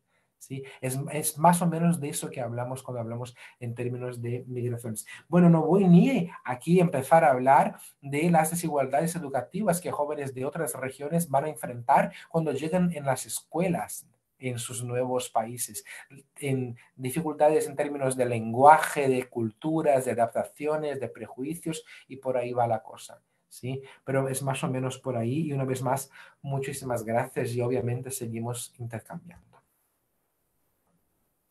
Gracias, Víctor. Voy a leer en Facebook, nos colocan a Marlene Camarena. ¿Cuál es el papel del espacio en la construcción de las subjetividades de las juventudes? ¿Y cómo lograr que los espacios institucionales de formación forjen subjetividades críticas y creativas? Y aquí nos dejó Karina un comentario. Hoy en día la migración atraviesa la vida de todos, pero sobre todo de los les jóvenes. En ese sentido, hablar de geografías, territorios, lugares, espacios en tránsito es prioritario. Gracias por compartir esta charla. ¿Alguien más de la sala quisiera tomar la palabra para continuar el diálogo? Adelante, Javi. Gracias, Víctor. Como siempre, muy interesante tus aportaciones. Yo tengo dos, no sé si preguntas o comentarios, ¿no? Uno quizá más conceptual. De hecho, la escuela francesa y ahí desde Lefebvre, ¿no? Y su estudio sobre las ciudades, pero también Bourdieu, ¿no? Sobre el tema de los campos, que me parece tiene ahí una similitud también con el espacio, ¿no? Me gustaría que abordaras más esta discusión entre el espacio y el campo, que me parece muy interesante, sobre todo porque, diría Bourdieu, está muy marcado por lo simbólico, ¿no? El campo y yo creo que el espacio también. Pues me parece que este elemento para nuestro tema, el tema de las juventudes, me parece muy importante. Y la segunda es preguntarte, leí hace, no sé, unos 5 o 6 años, un estudio que no he vuelto a ver que se haya replicado, que es un análisis de cómo digamos, los promedios de edad se van alejando del centro, ¿no? En general, los promedios de edad son más altos, o sea, la gente es más vieja en los lugares cercanos a los centros de las ciudades. Y conforme se van alejando de ese centro, ¿no? Las edades se van reduciendo. De esa manera, digo, parecería muy natural porque las nuevas generaciones no van encontrando espacios más que en las periferias, ¿no? Como lo habías dicho. Pero no sé si hay estudios sobre este fenómeno de que los centros son más gerontocráticos, por llamarlos de alguna manera, ¿no? Y los márgenes son más juveniles. Me gustaría oír tus comentarios sobre las dos cosas. Gracias. Gracias, Happy. Sí, bueno, yo antes de cerrar esta conversación y justo volviendo al tema de migración, digamos, en estas categorías analíticas que nos presentabas, ¿no? El espacio dividido en lugar y territorio, ¿cómo leemos al cúmulo de centroamericanos, por nombrar algunos, ¿no? Que están llegando tanto a la frontera sur de México como a la frontera norte? Finalmente es personas, ¿no? Entre ellos, por supuesto, muchísimos jóvenes que pierden su lugar, ¿no? Su espacio de pertenencia en términos de esta identidad. eh, Se siguen sintiendo, no sé, guatemaltecos, salvadoreños, nicaragüenses, etcétera, pero finalmente su territorio quedó atrás, ¿no? Y tienen un nuevo territorio en disputa, poniéndolo en tus términos. Este territorio de tránsito se vuelve en su nuevo lugar identitario, o sea, digamos, no tienen un espacio al cual adherirse porque lo han dejado atrás por múltiples motivos que conocemos. Y su territorio se convierte, ¿no? En este territorio de paso permanentemente en disputa. Entonces, de pronto recuperar este lugar, no sé, o sea, como que nunca recuperan finalmente su lugar, porque nunca regresan, ¿no? O pocos regresan, vuelven a su lugar de origen. O sea, mientras llegan al lugar de destino al que quisieran llegar, son personas de no lugares. No sé cómo plantearlo, si logro darme a entender, ¿no? De pronto estamos adscritos a una nacionalidad, a un territorio, a un estado, nación, que perdemos, ¿no? Finalmente, los migrantes parecen personas sin derechos mientras llegan a donde quisieran llegar, ¿no? En ese entendido, no tienen territorio, no tienen espacio, no tienen lugar, son de ningún lado, ¿no? Entonces, me conflictúa pues pensarlo eh, específicamente en términos geográficos, ¿no? Si me ayudas un poco a pensar en eso. Y adelante. Bien, Mónica, gracias. Bueno, empiezo con Marlene, que nos había preguntado el papel del espacio en la construcción de las subjetividades. Excelente pregunta también. Y obviamente de los espacios formativos, ¿sí? Bueno, eso es sin duda, ¿no? Porque un joven, por ejemplo, que es de una región central en términos socioeconómicos, tiene una formación subjetiva completamente distinta de un joven de regiones de periferias. Completamente distinto. No es la misma cosa, ¿sí? Hablamos del antropólogo brasileño Cantor Magnani, ¿sí? José Luis Cantor Magnani, sí, que hablaba de la mancha y del circuito, ¿sí? ¿Cuál sería el circuito o de estos puntos interligados en la ciudad que hacen joven de periferia? No es sin duda el mismo circuito que tiene un joven de clases altas, de las clases altas. Pero lo que planteaba yo en mi tesis doctoral, por ejemplo, es que jóvenes de distintos segmentos socioeconómicos culturales, si yo he buscado jóvenes en escuelas, en una escuela pública, escuela privada, en algunos momentos no quieren encontrarse en la ciudad, pero en otros momentos quieren encontrarse en la ciudad. Y nosotros fuimos a estos espacios en Porto Alegre para saber cuáles eran y si de hecho estaban encontrándose en en la ciudad o no. ¿Sí? Y les encontramos. ¿Sí? Jóvenes de distintos segmentos que en algunos pocos espacios de la ciudad estaban juntos, ¿sí? En un parque, un centro comercial y un centro cultural, y en otros momentos separadamente estaban en otros parques, cada grupo a su lado, otros centros comerciales y otros espacios de cultura. ¿Sí? De hecho, ¿cómo decir, por ejemplo, de jóvenes de distintas regiones, de distintos espacios de la ciudad, que se desplazan en la ciudad en medios distintos? No es la misma ciudad del joven que se desplaza en coche, muchas veces con el chofer de su papá, y de un joven que se desplaza en bus, en microbús o transporte colectivo, en metro, qué sé yo. Es que no tenemos metro en Porto Alegre, por eso no hablamos del metro, ¿sí? Pero en bus o en transporte colectivo, ¿sí? Son formas de vivir y mucho más de percibir la ciudad completamente distintas. Son formas completas, incluso en términos de autonomía. Un joven que toma el transporte público desde muy joven tiene una capacidad autónoma mucho más amplia que un joven que va en coche con su papá o con su chofer, ¿sí? En términos de desplazarse por la ciudad, de conocer espacios de la ciudad, ¿sí? Un joven que tiene como circuito casa, escuela y club, un country club con sus amigos, con un espacio de deporte, no tiene el mismo circuito que un joven que va a casa, escuela, trabajo, espacio de ocio o de hacer. ¿Sí? Son circuitos completamente distintos. De hecho, el espacio, o mejor, los espacios tienen en sí una influencia bastante grande en la formación de las subjetividades. ¿Sí?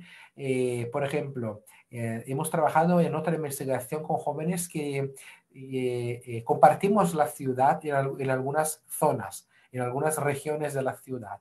¿sí? Algunas se conocen, se saben que son más pobres que otras. Y un joven, por ejemplo, decía, yo digo que soy de la zona este de la ciudad, pero digo que soy del barrio X, para que no me confundan con los que son de las favelas de esta zona, ¿sí? Entonces, ¿de dónde viene? ¿Cuál es tu barrio? ¿Sí? ¿De dónde vivís? Eso importa para muchas personas. Eso tiene un impacto a su forma de construcción subjetiva. De hecho, de eso importa mucho. Y obviamente, que Marlene preguntaba de los espacios formativos también. ¿Sí? Si la geografía, como decía yo, es la ciencia del por qué, del dónde, ¿sí? ¿Dónde has estudiado? ¿En cuál escuela? ¿O en cuál universidad?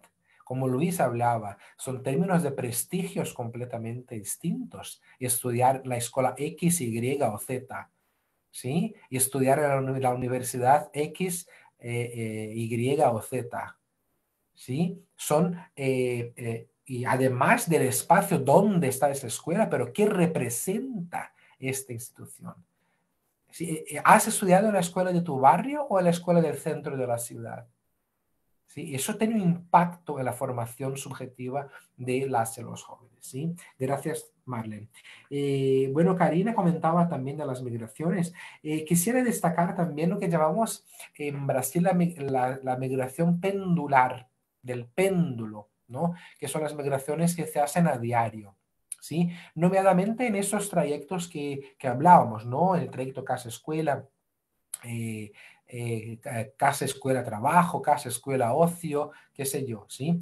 Lo que pasa es que hay jóvenes que en esos movimientos pendulares tardan todo este tiempo, como hablábamos, Luis también hablaba, 1 hora y media, 2 horas, ¿sí? Y de eso hablamos de Porto Alegre, que es mi ciudad, que es 10 veces más chica que São Paulo, y es una ciudad grande en términos brasileños. Si nos metemos en São Paulo, ahí vamos a tener jóvenes que quedan 3, 4 horas en la movilidad a diario, en esta migración pendular, ¿sí? En términos más clásicos, el concepto de migración pendular para la geografía tiene que ver con la migración entre ciudades a diario, ¿sí? Uno que vive en una ciudad de la región metropolitana, cerca, vecina, pegada a la ciudad donde trabaja o donde estudia, ¿sí? Pero en casos de ciudades grandes como São Paulo o incluso como este barrio de Porto Alegre que se les comentaba de 40 kilómetros lejos del centro, eso se puede decir que es una migración pendular también, porque uno tarda tanto tiempo en la movilidad, ¿sí? Y no logra, no puede hacer otras cosas. ¿Sí? No le alcanza el tiempo de hacer otras cosas como tener tiempo para el ocio, para, bueno, qué sé yo, alimentarse adecuadamente, etcétera. ¿Sí? Imagínate, jóvenes que tardan 4 horas del día en el transporte público. Quedan 20 horas del día. Le quita 8 para dormir, a unos no tanto. ¿Sí? ¿Cuánto tiempo queda para estudiar y trabajar y hacer todas las otras cosas? ¿Sí? Es un tiempo bastante largo que se tarda. Y si hablamos del caso brasileño, tenemos como un derecho de la juventud brasileña, en el Estatuto de la Juventud, derecho al territorio y a la movilidad urbana. Jóvenes tienen derecho, por ejemplo, al pasaje por la mitad del precio del transporte público. Y muchos alcaldes o intendentes, en el caso brasileño, no les aseguran a las juventudes el pase con descuento en el transporte público. Como el alcalde de Porto Alegre, que ha quitado a jóvenes de clases más bajas el derecho al transporte público con 50% de descuento en el pago. Y eso es un derecho de las juventudes, en especial las que no tienen coche y las que necesitan desplazarse por transporte público, ¿sí? Gracias también, Karina. José Antonio, importantísimo lo que plantea con el tema del espacio y del campo, y en especial el tema del campo de Pierre Bourdieu, ¿no? Sin duda, es que, cuando hablamos en términos de geografías de las juventudes, podemos decir que estamos fundando un subcampo en la geografía. ¿Sí? Sin duda podemos decir eso, ¿no? Pero como cualquier, como ya decía Bourdieu, cualquier intento de fundar un nuevo campo del conocimiento o un nuevo subcampo va a generar tensiones, va a generar nuevas disputas, etcétera, etcétera, etcétera, ¿sí? Lo que pasa es que mucha gente en la geografía incluso suele acercarnos a la geografía de la población. Ah, vosotros investigáis la población joven. Sí, pero no investigamos en términos estadísticos, solo como hay esta investigación en la geografía de la población, en términos del censo, en términos de expectativa de vida, etcétera, etcétera, etcétera. Nosotros investigamos mucho más en términos sociológicos el fenómeno de la juventud con esta apropiación espacial, con la discusión, insertamos esa discusión espacial, ¿sí? Lo que pasa, José Antonio, es que somos un subcampo, por así decirlo, bastante joven como los sujetos que investigamos. Es un proyecto que coordino yo actualmente. Ya hemos hecho una primera parte de la primera fase del proyecto, que es el estado del conocimiento de la producción sobre juventudes en la geografía brasileña. Bueno, la geografía brasileña es bastante grande, ¿no? Vamos a tener, como les comentaba, en 2 semanas en el norte de Brasil vamos a tener el encuentro nacional de investigación y posgrado de geografía. Somos 2000 personas, ¿sí? Los que van al encuentro. No cuento los que no estarán allá, ¿no? Bueno, la geografía brasileña es gigante. Y el primer trabajo que se produjo sobre juventudes en la geografía brasileña es del año 2008, tan solo 15 años. Es un campo bastante joven como lo hacen los sujetos con los cuales investigamos, ¿no? Pero hemos tenido un gran avance de los estudios con juventudes. Hay algunos retos importantes, ¿sí? Reconocemos, hay retos importantes. El primer reto es la ausencia de trabajos en términos ambientales, juventudes y ambiente, medio ambiente, cambio climático, calentamiento global, etcétera, ¿sí? No hay prácticamente trabajos que relacionen este campo. Mucho más vinculado en la geografía a la enseñanza de geografía para jóvenes, eso se produce mucho, y esta perspectiva territorial, análisis de territorio, de parques, de plazas, de centros comerciales, de desplazamiento urbano, de migraciones, etcétera. ¿Sí? Entonces, ese es un reto. Pensar más con las y los jóvenes este tema ambiental, que nos toca a nosotros en la geografía también. ¿Sí? Y dice respeto no solo al futuro de las futuras generaciones, pero el presente de nuestra generación. Hablaba antes que empezamos el vivo aquí, que estamos nosotros en el estudio de Brasil viviendo un tiempo completamente raro, porque estamos en momentos de inundaciones, ¿sí? La cota de los ríos está extravasando a diario, no para de llover, y eso no era normal. Eso está pasando a ser normal, y hay explicaciones climatológicas de que eso sucede por el tema del cambio climático, del calentamiento global. Las aguas del Atlántico Sur nunca habían estado tan calientes como están ahora. Se evapora mucho más, se forman mucho más nubes, se llueve mucho más, ¿sí? Entonces, no solo las percepciones, pero cómo intentan actuar, ¿sí? En confronto con el mundo adultocéntrico que pone el capital sobre todo y no la preservación del único hogar que tenemos. Porque hasta donde me ocurre, Elon Musk no ha descubierto otro espacio con sus ómnibus espaciales para marchar, y el boleto no va a ser tan barato así para huir, ¿no? Ese es el único hogar que tenemos, ¿sí? Y compite no solo a las juventudes que son, como dicen, el futuro, ¿sí? Pero eso compite a todos nosotros que somos el presente, e incluso a las juventudes del presente. Pensar en términos ambientales. Ese es un reto para la investigación con jóvenes en la geografía. Otro sería en términos metodológicos, ¿sí? Bueno, y empiezo por mí. Las investigaciones suelen ser sobre jóvenes en la escuela, en el mundo del trabajo, etc. ¿Sí? Hay un reto que es encontrar estos jóvenes en la ciudad. ¿Sí? Es dejar no alejarse, pero encontrar otras formas de encontrar estos jóvenes, ¿sí? De traérselos a la investigación, no solo en el centro comunitario, en la escuela, en el mundo del trabajo, pero ¿dónde más se pueden encontrar estos jóvenes? ¿Sí? Ese es un reto que he puesto y ahora también hemos empezado otro nuevo proyecto que tiene que ver con jóvenes skatistas, ¿sí? En Porto Alegre hay, bueno, eso de ser el mayor, el más grande, qué sé yo, pero dicen que es la pista de skate más grande de Latinoamérica, ¿sí? Los brasileños suelen tener eso de tener el edificio más alto, el lago más no sé qué, pero bueno, si eso no es, no nos interesa. Lo que pasa es que es la pista que la Federación Internacional de Skate ha adoptado para el Campeonato Mundial del Skate. Algo hay en esta pista de skate.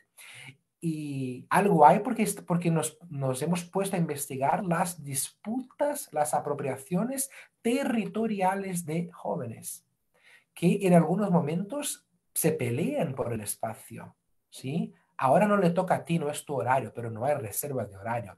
Ah, no, ¿de dónde vienes tú? No, no, aquí no, vas para allá.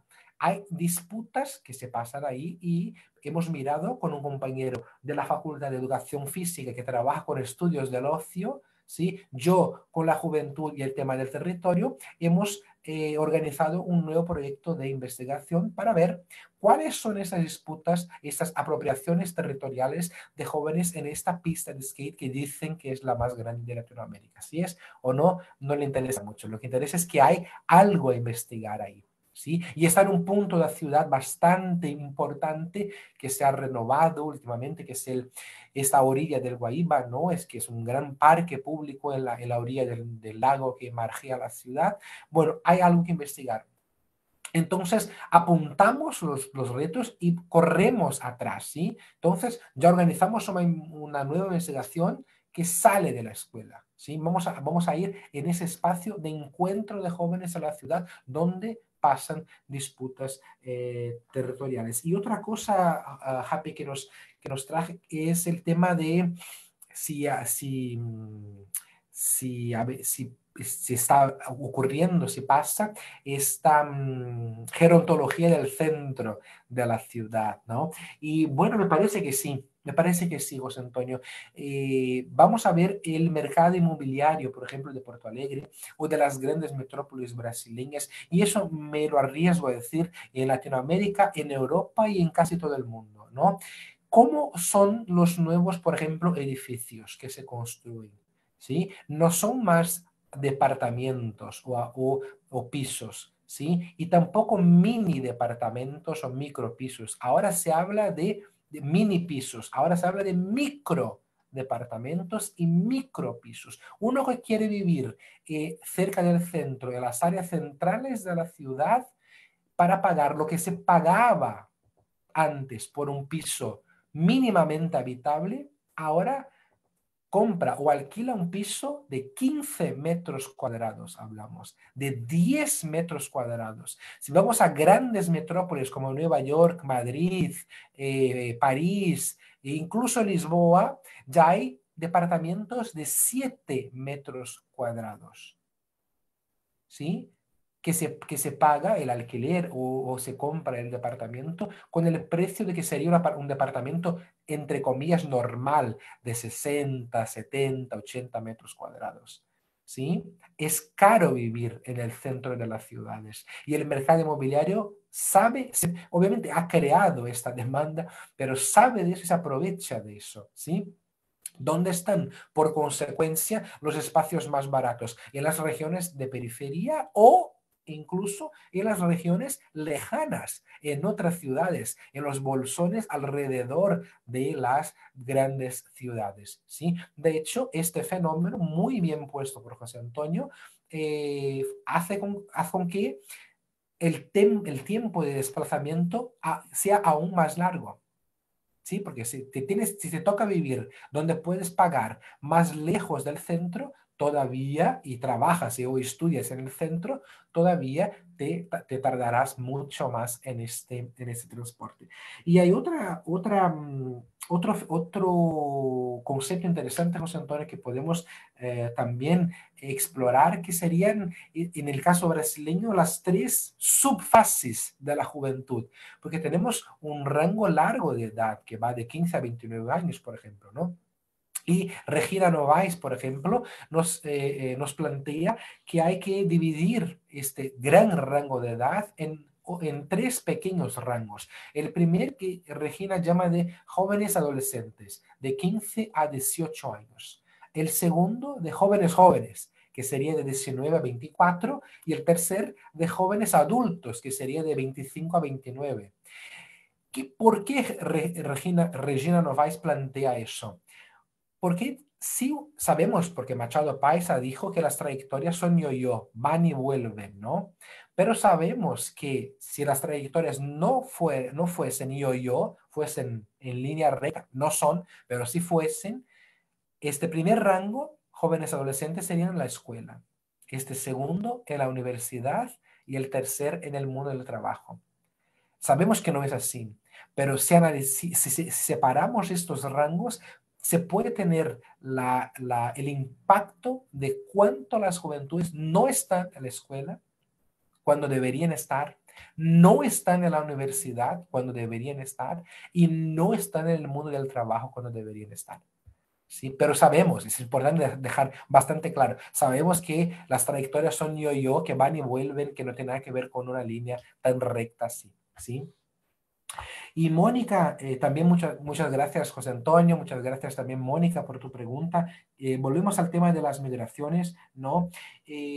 Bueno, me parece que en el caso mexicano, no sé, vosotros podéis aclararnos también, pero lo que me parece es que en el caso mexicano llega mucha gente de Centroamérica para quedarse, obviamente, también en México, pero también como un trampolín a los Estados Unidos, ¿no? Hemos tenido una telenovela brasileña, sabemos que las telenovelas mexicanas son muy importantes, las brasileñas también. Hemos tenido hace 20 años una telenovela llamada América, que era la historia de una joven brasileña, ¿sí? Que quería marcharse a los Estados Unidos por el camino de la frontera en México-Estados Unidos, ¿no? Y bueno, y ha hecho todos los intentos dentro del motor de un coche, no sé qué, por cuál, nadando, bueno, no voy a dar todos los spoilers de esta telenovela, pero el sueño americano, el American Dream. Entonces me imagino que puede ser que haya, ¿sí? Gente que utiliza el México como un espacio de pasaje a los Estados Unidos y otros incluso que quieren quedarse, obviamente en México por ser un país con mucho más condiciones en la región, ¿no? Pero en primer lugar, Mónica, me parece que el territorio que tenemos que analizar, el territorio del cuerpo, porque el cuerpo es un territorio. ¿Sí? Entonces, esos sujetos tienen sus cuerpos como primer territorio. Nosotros en general tenemos el cuerpo como primer territorio. Por eso que decimos y concordamos con el movimiento feminista con el tema del acoso, por ejemplo, en el transporte público, porque el cuerpo es el territorio de la mujer y nadie lo puede tocar sin su consentimiento.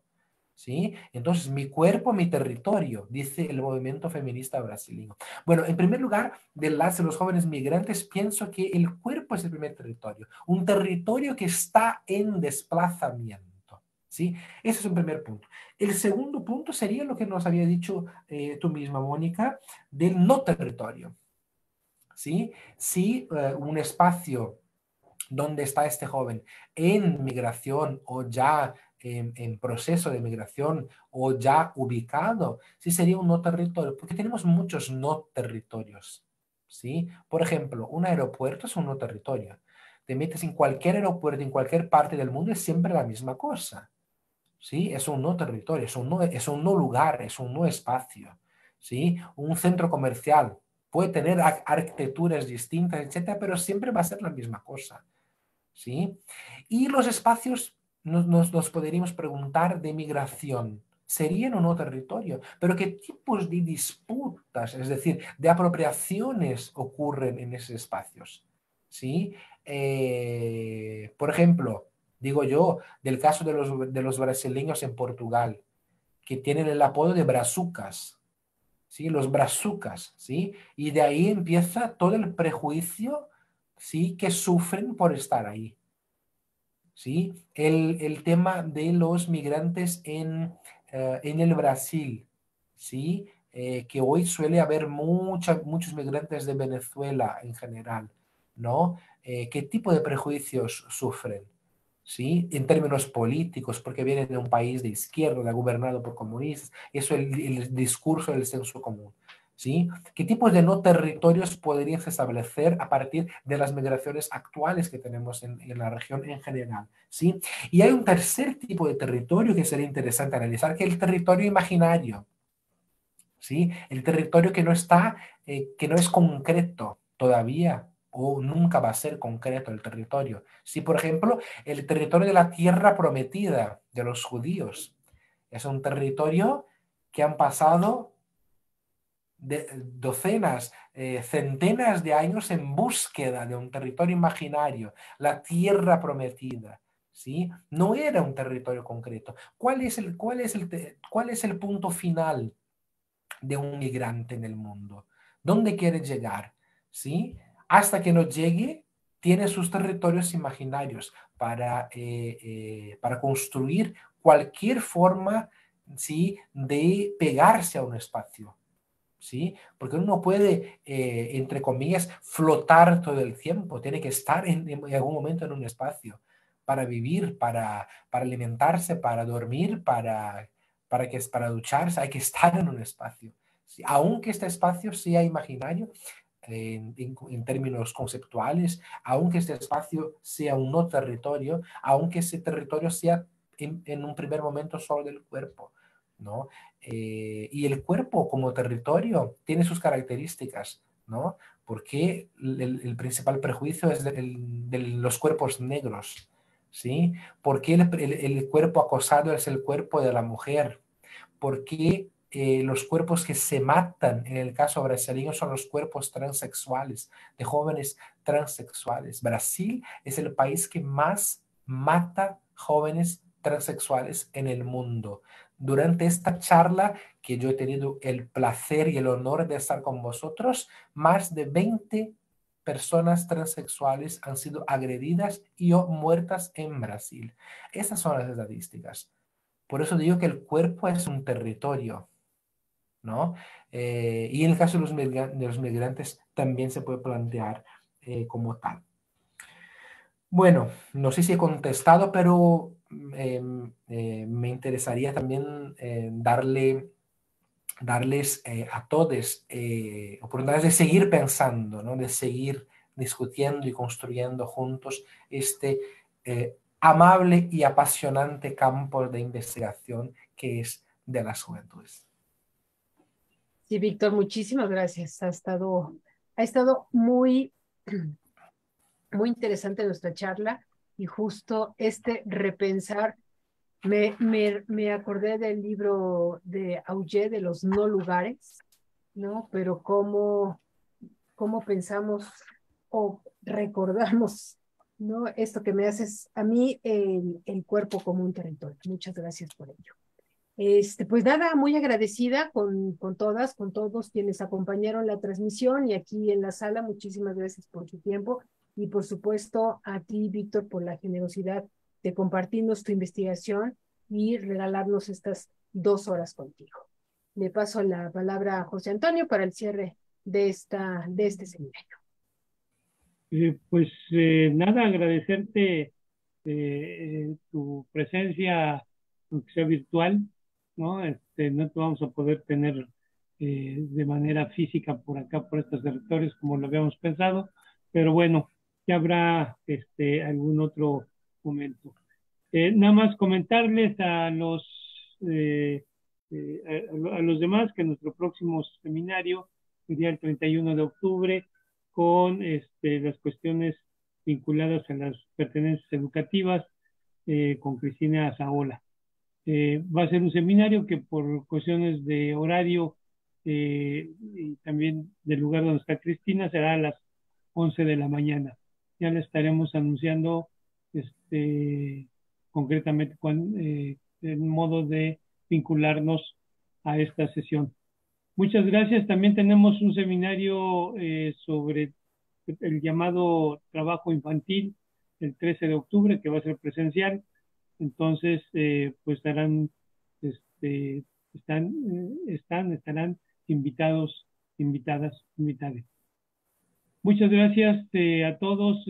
Muchas gracias por los que se hicieron cargo de la sesión.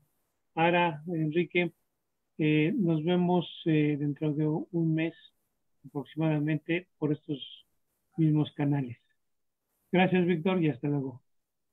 Gracias a vosotras, a vosotros. Ha sido un gran honor, un gran placer estar aquí en el Seminario de Investigación en Juventud, un espacio, un lugar y un territorio de extrema relevancia en nuestro campo de investigación.